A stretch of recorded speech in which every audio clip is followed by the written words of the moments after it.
আসসালামু আলাইকুম, কেমন আছেন সবাই? আশা করি ভালো আছেন। সো মাইক্রোসফট ওয়ার্ড 2013 ভার্সনের আজকে 14তম পর্ব, আই থিঙ্ক সো। আমরা অনেক দূর আগায় গেছি। আশা করবো আপনারা প্র্যাকটিস করে সবগুলোই বুঝেছেন।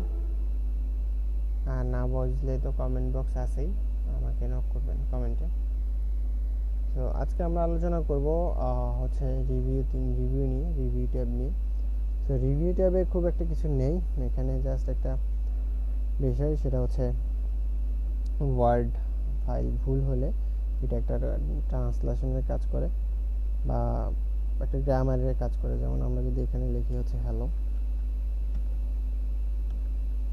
লিখে আমরা যখন স্পেস দিব তখন এখানে একটা পিন সিগন্যাল আসবে। বা যদি লিখি রিলিজ টিএস ওয়ার্ডস ইউর নেম, এটা ফুল স্টপ দিয়ে যায়। তো এখানে দেখেন একটা লাল আসছে। লাল আসার কারণ কি? এখানে হোয়াটস লিখতে গেলে আমাদেরকে একটা অ্যাপোস্ট্রফি দিতে হবে এবং ডাব্লিউটা বড় হাতে লিখতে হবে। এখান থেকে আমরা ডিফাইনে ক্লিক করলেও এখানে চলে আসবে ডকুমেন্টটা। এখান থেকে আমরা যদি ছেড়ে দিই, এখান থেকে যদি ডিফাইনে ক্লিক করি, দেখেন আমাদের হ্যালোটা আসছে একটা গ্রিন আন্ডারলাইন এবং হোয়াইটটা আসছে, ওয়ার্ডসটা আসছে একটা রেড। কারণ আমরা হ্যালোটাতে কী করেছি, আমরা এখান থেকে রাইট ক্লিক করে দেখবো যে হ্যালোটার এইচটা বড় হাতের হবে এবং ওয়ার্ডের WSATS হবে, ওয়ার্ডস চলে গেল।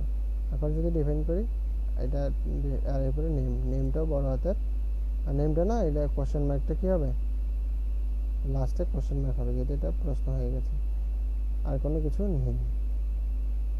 এখন ঠিক আছে। সো এটা হচ্ছে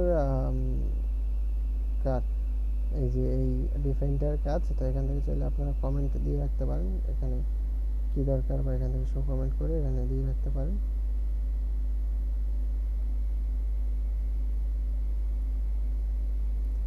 কমেন্ট দিয়ে রাখতে পারেন। এখানে নেক্সট প্রিভিয়াসে যেতে পারেন। এখানে এই ডিকশনারির কাজ, এখানে আর কিছু নেই।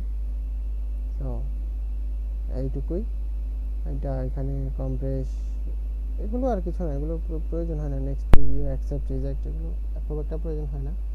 দেন চলে আসেন হচ্ছে ভিউতে আসলে আমরা তিন তরিকার ভিউ পাবো। যেমন এখানে দেখেন 3টা ভিউ আছে, এই 3টা ভিউ আমরা এখানে পাবো। যে প্রথমটা হচ্ছে মাঝখানেটা হচ্ছে প্রিন্ট লেআউট, এটাই বাই ডিফল্ট সবসময় থাকে। আর প্রিন্ট লেআউটটা হচ্ছে আপনার পেপারটা প্রিন্ট করলে যেরকম আসবে সেরকম দেখায়। এরপরে এই প্রথমটা হচ্ছে রেড মোড মানে আপনার বুক আকার থাকবে। আমি যদি এখানে আরও বেশি লেখা নিয়ে আসি, যেমন আমি এখান থেকে একটু লেখা কপি করি, তাহলে বুঝতে পারবেন।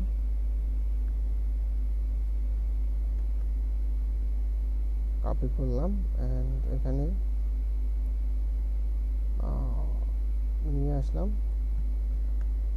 আর এই দিলাম। এখানে মেবি আমাদের 2টা পেজ ক্রিয়েট হয়েছে, না হয় নাই। আমি ফন্টটাকে একটু বাড়িয়ে দিই, তাইলেই 2টা পেজ ক্রিয়েট হবে। 20 করে দিলাম, এখন 2টা পেজ ক্রিয়েট হলো। এখন এখান থেকে যদি আমি রিড মোড দিই, তখন দেখবেন এই যে বই আকারে, বই মতো করে আসবে। এবং এই বইটা এটুকু একটা পেজে আসবে, এটুকু আরেকটা পেজে, এটুকু আরেকটা পেজে, এইভাবে হচ্ছে রিড মোডের অপশন। আমি এটা জুম আউট করে নিই। জুম আউট যত বেশি করবো লেখা তত বেশি আসবে, এটা হচ্ছে এই সিস্টেম।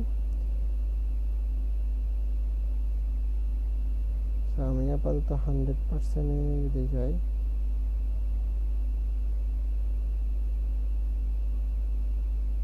এটা 110%, এটা হচ্ছে সিস্টেম এরকম। এখান থেকে এখানে ক্লিক করলে আসবে, এখানে ক্লিক করলে পেজ নাম্বারগুলো চেঞ্জ হবে এইরকম। অ্যান্ড দেন আরেকটা পার্ট হচ্ছে ওয়েব ভিউতে আমাদের এটা এরকম দেখাবে। এটুকুই। এটা হচ্ছে এই ভিউর কাজ, এই প্রিভিউর কাজ। তারপরে আউটলাইন কি, এটা হচ্ছে এরকম, আমরা দেখেছিলাম ফার্স্টে বাইরে আউটলাইনগুলো। দেন ভিউ, এরপরে হচ্ছে জুম, তারপর হচ্ছে রুলার। এই যে রুলার, আমরা এই রুলারটা এখানে আসবে কি আসবে না। তারপরে এই যে এটা হচ্ছে এই যে গ্রেডিয়ান লাইন, এটা কি থাকবে কি থাকবে না, আমাদের লাগে না। তারপর নেভিগেশন প্ল্যান্ট, এটা যে নেভিগেশন প্ল্যান্ট, এখানে সার্চ করার বারটা থাকবে কি থাকবে না, এগুলো আমরা এখান থেকে দেখতে পারি। তারপরে হচ্ছে ওয়ান পেজ, মাল্টিপল পেজ, এগুলো ভিউ কীরকম থাকে, 100% জুম বা জুম আউট, এগুলো আর কিছু নেই এখানে, আপাতত এটুকুই কাজ। তো এই পর্বে আমরা রিভিউ এবং ভিউ নিয়ে দেখলাম না। সো রিভিউ এবং ভিউ খুব একটা বেশি প্রয়োজন হয় না, বেশি ব্যবহার করি না আমরা, কারণ এগুলো আমরা র্যান্ডমলি নিজেরা বসে যখন কাজ করি এগুলো এতটা কম্পিউটার প্রোগ্রামের উপর নির্ভরশীল হই না। এবং এছাড়া এখানে আরও কিছু জিনিস আছে, যেমন অটো কারেকশন।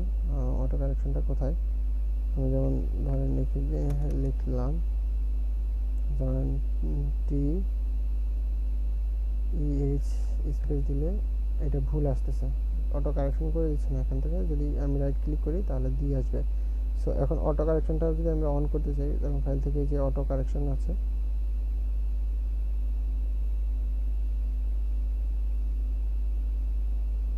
অপশন, আচ্ছা ফাইল থেকে অপশনে যেতে হবে। অপশনে যাওয়ার পরে হচ্ছে অটো কারেকশনটা কোথায়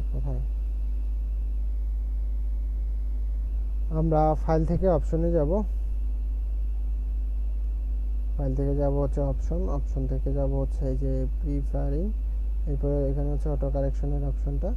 তো এখান থেকে আমরা অটো কারেকশনটা কি করব, অন করে দেব সবগুলো। এই যে এখান থেকে এগুলো অন করে দিলে আমাদের অটো কারেকশন নেবে। রিপ্লেস টাইপ, এবার এখান থেকে আমরা চাইলে যেমন কোনো ওয়ার্ড আমরা রিপ্লেস করানোর ইয়ে করতে পারি। এই যে এখান থেকে রিপ্লেস উইথ, এটা ধরেন আমরা যদি এখান থেকে লিখি যেমন রিয়াজ যদি লিখি, তাহলে এখানে লিখে দিবে হচ্ছে আমার নামটা, বলবে যে hi FREELANCER freelancer RIAZ hi freelancer Riaz, how are you, এটা করে দিলাম। দেন ওকে করে দিলাম। তো এখানে আমি যদি শুধু আমার নামটা লিখি তাহলে আমার এটা চলে আসবে, যেমন অ্যাড দিলাম, ওকে দিলাম, ওকে দিয়ে এখানেও আবার ওকে দিলাম, চলে আসলো। তো এখন আমি যদি আবার এইটাকে দাটাকে দিয়ে দেখাই, TEH যদি দিই স্পেস দিই, দেখেন এটা অটোমেটিকলি দা হয়ে গেল। আমরা কিন্তু ভুল লিখেছিলাম, যে আমরা TH লিখি নাই, আমরা কি লিখেছি, যেমন TEH স্পেস দিলাম, এটা চলে আসার কথা, TEH স্পেস আসলো না, দিয়ে এরকম আসলো। তারপরে আমি যদি যেমন আমরা লিখি RIAZ রিয়াজ দেখে যদি F3 দিই, হ্যাঁ F3 দিই, F3 দিলে আমাদের আমার আমি যে লেখাটা লিখেছিলাম এটা অটো আমাদের এখানে চলে আসলো। ঠিক আছে, এইসব বিষয়গুলো আছে। সো এইসব খুঁটিনাটি বিষয়গুলো আমরা নেক্সট এপিসোডগুলোতে দেখব, কারণ এখন এগুলো আরও অ্যাডভান্স হতে যাচ্ছে। তো আপনারা মনোযোগ দিয়ে দেখবেন এবং আমাদের পাশে থাকবেন আশা করি। তো দেখা হচ্ছে নেক্সট ভিডিওতে, ততক্ষণ পর্যন্ত ভালো থাকুন, সুস্থ থাকুন, আল্লাহ হাফেজ।